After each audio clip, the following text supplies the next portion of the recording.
Hello, আসসালামু আলাইকুম। আলবনিস family blog থেকে লাবণী বলছিলাম। চলে আসলাম খুব সুন্দর একটি ব্লগ নিয়ে। অবশ্যই আজকে শুক্রবার স্পেশাল একটা ব্লগ হবে। রান্নার আইটেম যাই থাকুক না কেন, কিন্তু আজকে সব মাটির হাঁড়িতেই আমি করব, মটকা করব আর কি। যেহেতু হাঁস প্রতিবারই মানে শীতেই বেশি খাওয়া হয়, গরমেও খাওয়া হয়, তবে একটু কম খাওয়া হয়। তো আজকে হাঁসটা আমি সুন্দর করে মেখে বসাবো। আমি কিন্তু হাঁস মেখে বসাই না, কিন্তু যেহেতু মটকার হাঁড়িতে রান্না করব, অবশ্যই সকল কিছু মশলা দিয়ে তারপর সরিষার তেল দিয়ে করব। যদিও সরিষার তেলটা আমি খুব একটা পছন্দ করি না, রান্নাটা আমার ভালো লাগে না, কিন্তু মটকাতে যেহেতু করব, তো ভেবেছি যে একটু আজকে একটা দেশি হাঁস মটকা হাঁড়িতে করে রান্না করব সরিষার তেল দিয়ে।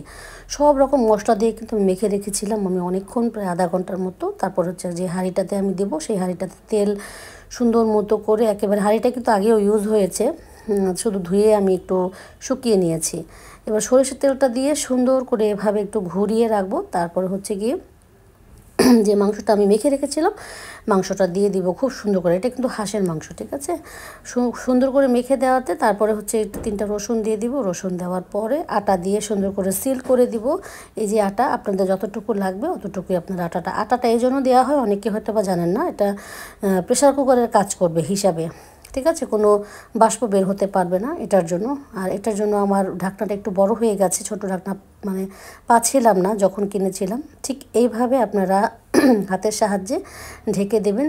আর অবশ্যই বুঝতেই পারবেন যে ঢাকনাটা যদি ঠিক মতন ইয়ে না হয়, কি বলো এটাকে, বাষ্প যাতে বের না হয়, সেইটার জন্য ইয়ে করে ওইভাবেই আপনারা সুন্দর করে ঢাকনাটা ইয়ে করবেন, মানে সিল করবেন। আমি তো সিল গালা বলি এটাকে, আমি জানি না আপনারা কি বলেন। তো যাই হোক, একটু হাসলাম আর কি। তো এই তো আমি এটা বসিয়ে দিয়ে চুলাতে একটু কম আঁচে বসাই দিব। তারপর হচ্ছে এটাতে আরেকটা হাঁড়ি, কিন্তু ওটা অন্য একটা হাঁড়ি, এটাতে আমি আজকে মটকা খিচুড়ি রান্না করব।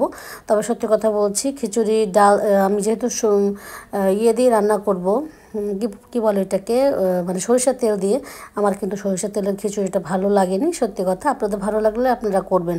আদারওয়াইজ মটকাতেও আপনারা যেভাবে এমনিতেই রান্না করেন মেখে ঝুঁকে, ঠিক ওইভাবে আপনারা মেখে বসায় দিবেন। এবং আরেকটা কথা, এটা কিন্তু সিলগালা করা যাবে না, ঠিক আছে। মানে এটা আটাতে করা যাবে না এই জন্য, কারণ যেহেতু ডাল আছে নিচে কিন্তু লেগে যাবে। তো বারে বারে আপনাদেরকে এই জন্য ইয়ে করতে হবে, নাড়া দিতে হবে, বিধায় কিন্তু আমি এটাকে সিল করিনি।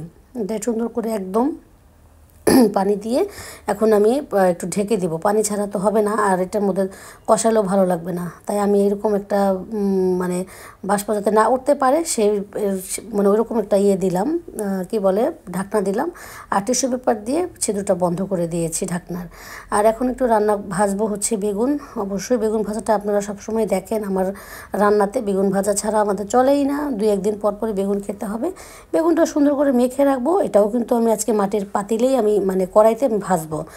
আমি কিনেছিলাম আসলে শখ করে, তো হাঁড়ি দুটো ইউজ হয়েছে আগে, কিন্তু কড়াইটা যেহেতু নতুন, তাই হচ্ছে গিয়ে কড়াইটার মধ্যে আমি এই ভাজাভাজিগুলো শেষ করে ফেলবো। কী আর করবো, করার পরে আস্তে আস্তে করে সুন্দর মতো মানে ভেজে নিব। ভেজে নিলেই কিন্তু হয়ে যাবে আমাদের সুন্দর বেগুন ভাজা। আর এই তো খিচুড়িটা ঠিক এমন হবে। আমি খিচুড়িতে কিন্তু ডালটা একটু বেশি দিয়েছি, আর পানি কিন্তু খুব কম দিয়েছিলাম, কিন্তু ভাপে কিন্তু হয়েছে, ঠিক আছে। যেহেতু ঝরঝরা হবে না এভাবে খিচুড়ি, আপনাকে ওইভাবে রান্না করতে হলে ঝরঝরা তেমন একটা হবে না, ওইরকমই হবে। কিন্তু খিচুড়িটা আমার কাছে ভালো লাগেনি, কারণ ওই যে বললাম সরিষা তেল দিয়েছি আমি। সরিষার তেলটা কেন দিলাম আমি নিজেও জানি না আসলে। তারপর ইচ্ছে করলো আজকে একটু সরিষা তেল দিয়ে দেখি রান্না করে।